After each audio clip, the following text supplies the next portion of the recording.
Welcome everyone, join us today as we pay tribute to Rory Gallagher, the Irish virtuoso whose passion for the blues and electrifying performances made him a legendary figure in rock history.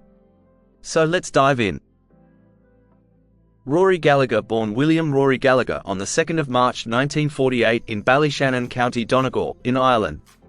He was zodiac sign Pisces.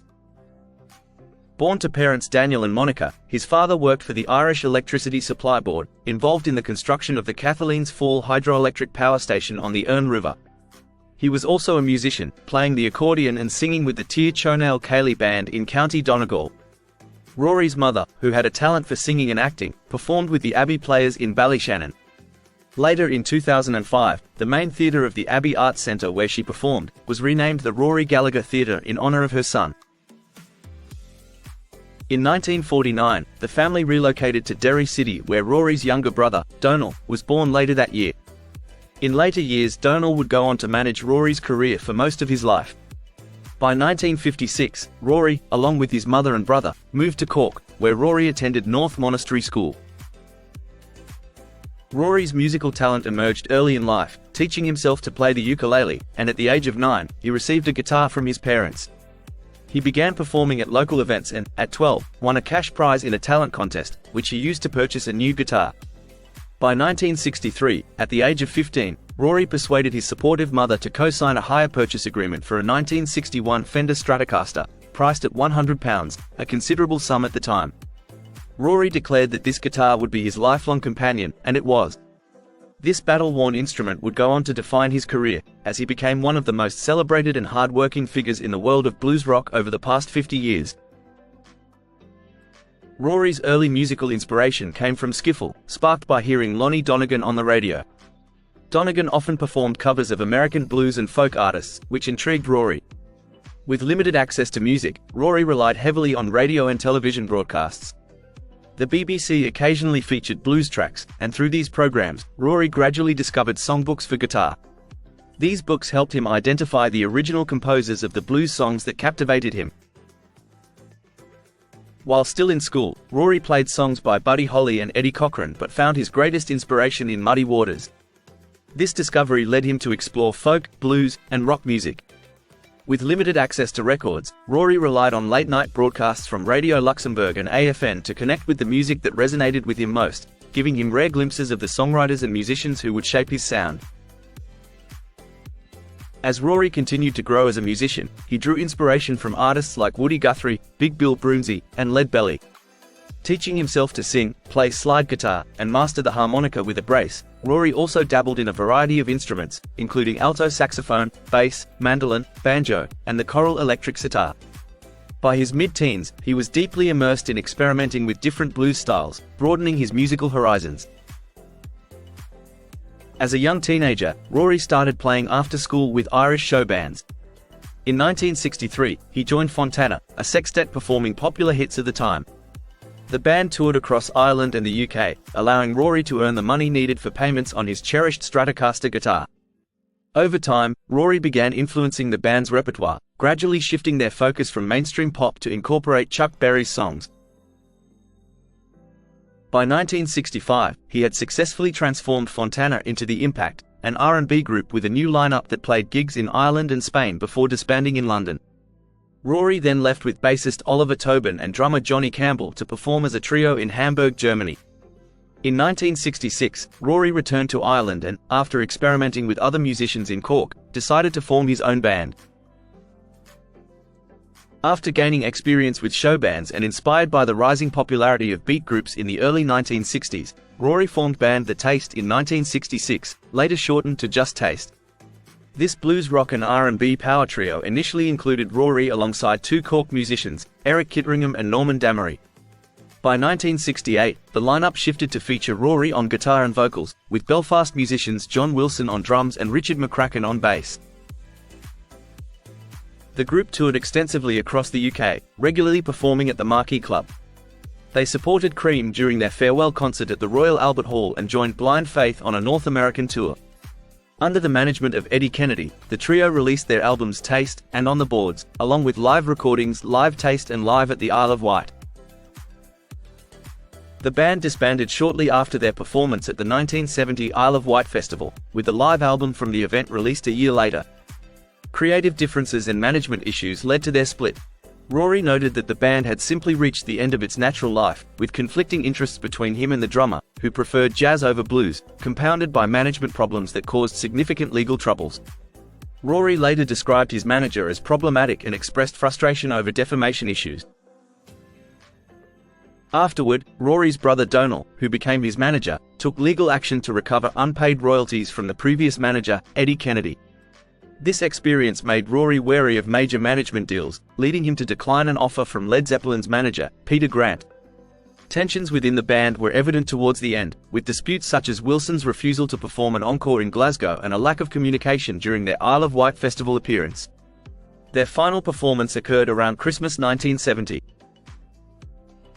After Taste disbanded, Rory embarked on a solo career, bringing on former Deep Joy bassist Jerry McAvoy, who later joined 9 Below Zero, to play on his self-titled debut album, Rory Gallagher.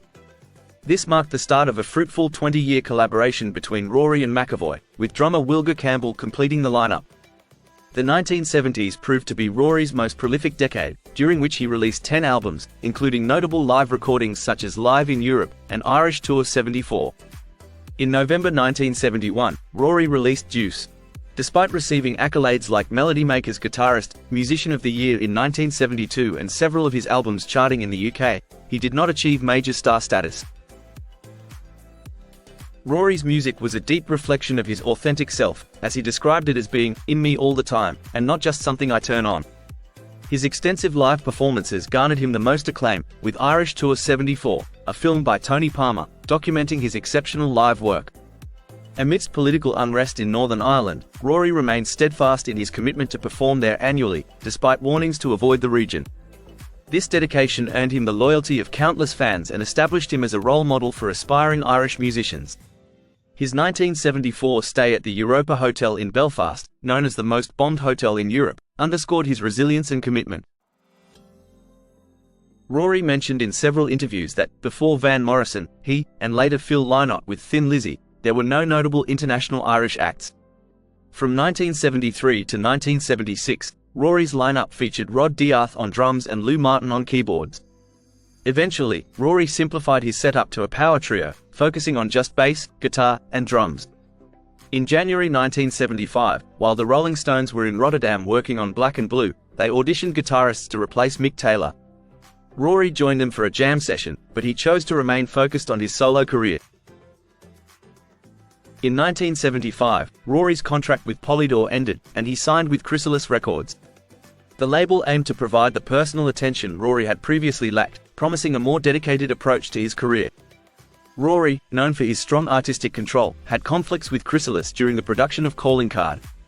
He resisted producer Roger Glover's attempts to polish the sound, rejected mixes by Elliot Mazer, and vehemently opposed Chris Wright's suggestion to shorten the song, Edged in Blue, for a single release and change the album title. Other albums from his Chrysalis era included Photo Finish and Top Priority. Rory's band made several appearances on European TV and radio shows, including Beat Club in Bremen, Germany, and the Old Grey Whistle Test. He recorded 2 Peel sessions in February 1973, though only the first was broadcast. In 1977, Rory performed at the inaugural Rock Palast live concert at the Gruggerhall in Essen, Germany, alongside Little Feat and Roger McGuinn. In the mid-1970s, Rory collaborated with Jerry Lee Lewis and Muddy Waters on their London sessions. He also contributed to Lonnie Donegan's 1978 album, Putting on the Style. During the 1980s, Rory continued his recording career with albums such as Jinx, Defender, and Fresh Evidence. Following the release of Fresh Evidence, he toured the United States and played with Box of Frogs, a band formed in 1983 by former members of the Yardbirds. Despite struggling with self-doubt and a meticulous approach to his work, Rory maintained a dedicated fanbase. Later in May 2011, Notes from San Francisco, an album featuring unreleased studio tracks and a 1979 San Francisco concert, was released. Personally, Rory never married or had children. His brother speculated that he might have been autistic, citing his intense focus and dedication to the guitar as supporting evidence. Rory's personal relationships were often described as distant and lacking in intimacy, aligning with his obsessive commitment to music.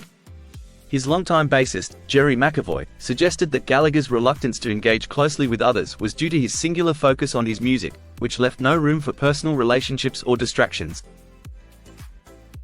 In his later years, Rory developed a fear of flying, which led to him being prescribed various medications. He also faced multiple health issues, including a thyroid disorder, psoriasis, and asthma, for which he took steroids. By his final performance on January 10, 1995, in the Netherlands, Rory was visibly unwell, suffering from severe abdominal pain, which forced the cancellation of the tour. He had been taking paracetamol for the pain, a drug that can severely damage the liver when used excessively over extended periods. In March 1995, Rory was admitted to King's College Hospital in London, where it was revealed that his liver was failing. Despite his relatively young age, doctors determined that a liver transplant was necessary. After 13 weeks in intensive care and while awaiting transfer to a convalescent home, Rory's condition deteriorated further due to a staphylococcal infection. Sadly, on June 14, 1995, at the age of 47, Rory Gallagher passed away. He was buried in St. Oliver's Cemetery in Ballincollig near Cork City, Ireland. His gravestone features an image of the award he received in 1972 for International Guitarist of the Year. And there you have it. As we close the chapter on Rory Gallagher's extraordinary life, his music continues to resonate, inspiring countless musicians and fans around the world. Thank you for joining us. Don't forget to like and subscribe for more videos just like this. Take care and bye for now.